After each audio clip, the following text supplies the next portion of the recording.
Good afternoon. The company that we chose to discuss today is Cloudinary, and we are going to go on to the roadmap now. So we're going to go over the business overview, the business model, competitors, capital we raised, strengths, weaknesses, and our hypothesis, profitability, and then our recommendation. So what is Cloudinary? Cloudinary provides an asset management product for companies interested in delivering rich media to support greater customer engagement. Cloudinary supports the full life cycle of an asset management from the file upload and storage all the way to real time dynamic transformations, personalized delivery. Cloudinary digital asset management solution allows brands to publish content faster, minimize the value of existing assets. Cloudinary does this by optimizing images, personalizing videos, and automatic moderation of user-generated content. Cloudinary also allows collaboration across development and creative teams. Cloudinary is used over the web by over 1 million web and mobile application developers at more than 8,000 companies, including Levi's, NBC, eBay, and Nintendo. So going on to the business model, Cloudinary uses a subscription-based business model, and this model charges a fee every month or annually. Cloudinary offers a free version of their service along with a free trial. Those customers who want an advanced product that includes more storage, more accounts, and more users can subscribe and pay a monthly fee starting at $89 a month and going up towards $244 a month. So next, we're going to be going on to competitors. So Cloudinary operates in a quickly developing field. Hence, it has many different competitors. In one field, especially a lot of competitors is in digital asset management, which is where companies like Brandfolder, Image Relay, and Monday.com specialize in. The main 3 points that reviews make is that these companies provide better support, have a more usable interface, and are better at meeting requirements than Cloudinary is. Another big competitor is Wistia, which specializes in being a video platform as a service instead of digital asset management like the previous ones. This is a more similar service to Cloudinary and hence a bigger potential threat. They have similar advantages over Cloudinary as previously stated. One more competitor is Nuxeo, which seems to be better suited for larger companies with employees over at least 1,000. And the main point that came out of the reviews is that many people from large corporations praised Nuxeo as they had easy transitions from SharePoint, which is frequently used in these larger companies. Overall, Cloudinary has an advantage by offering high quality customizable services. However, the main disadvantages they seem to have over other companies is that they need to provide better support, which is something Cloudinary might want to improve on in the future. Now we'll be talking about the capital raised. So Cloudinary has a very unique approach, or a very lucky approach, if you will.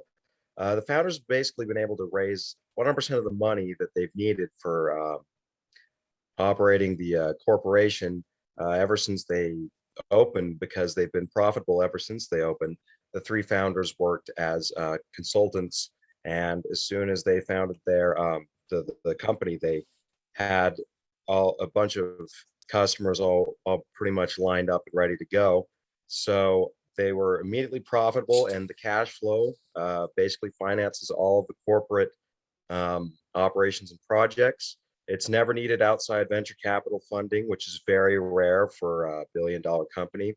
The overwhelming majority of the company is owned by employees, staff, and founders, although there are some outside venture capital firms that own stakes in the company, but that's because some of the staff or employees have sold off their shares, but it's a very, very small percentage of holdings. So they also don't really have much outside interference with stakeholder influence on operations.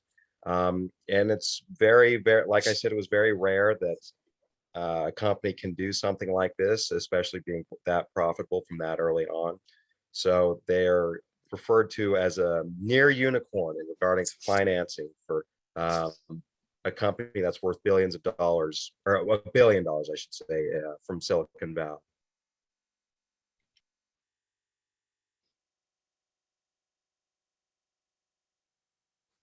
Okay, so our Cloudinary's leap of faith hypothesis is that companies value visual experiences and are willing to pay for an easy experience.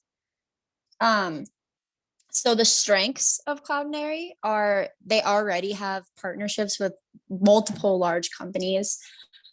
They have high profile, like trigger name companies like Google that they partner with, which I know like smaller companies would see that and see them as being an established company already. They're in an industry that's very important in today's world. I mean, media is everything to almost or most companies. And like online platforms are very important to most companies' business model.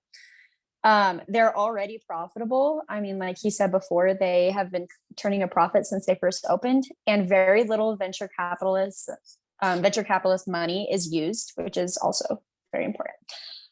Their weaknesses are they're easy to replicate.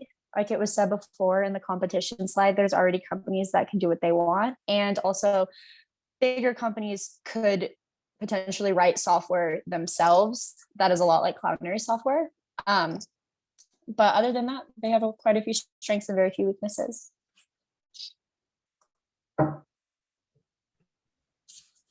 Yeah, and then just talking a little bit more about the revenue and the profitability of the company, Cloudinary.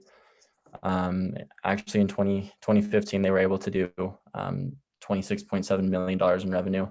Like we've already talked about, they've been able to be profitable without any outside funding, which is pretty rare. They were actually able to make it under the Forbes Cloud 100 list, which is actually a pretty awesome accomplishment, considering that they didn't have any outside funding.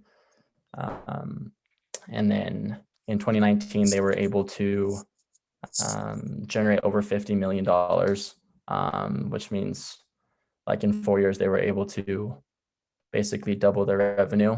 And along with that,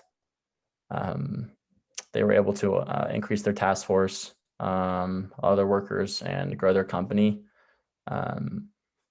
And then one of the upsides of this company, like we've mentioned before, is that they are partnered with companies, big, huge companies like Amazon and Google, which is a good sign that they will continue to stay profitable because they're linked up with these billion-dollar companies. And yeah.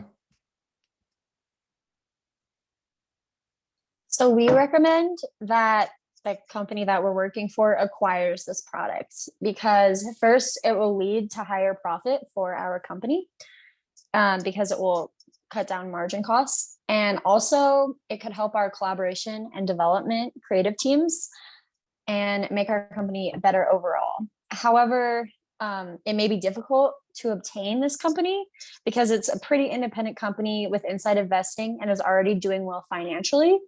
So the likelihood that we could acquire this company is probably pretty low.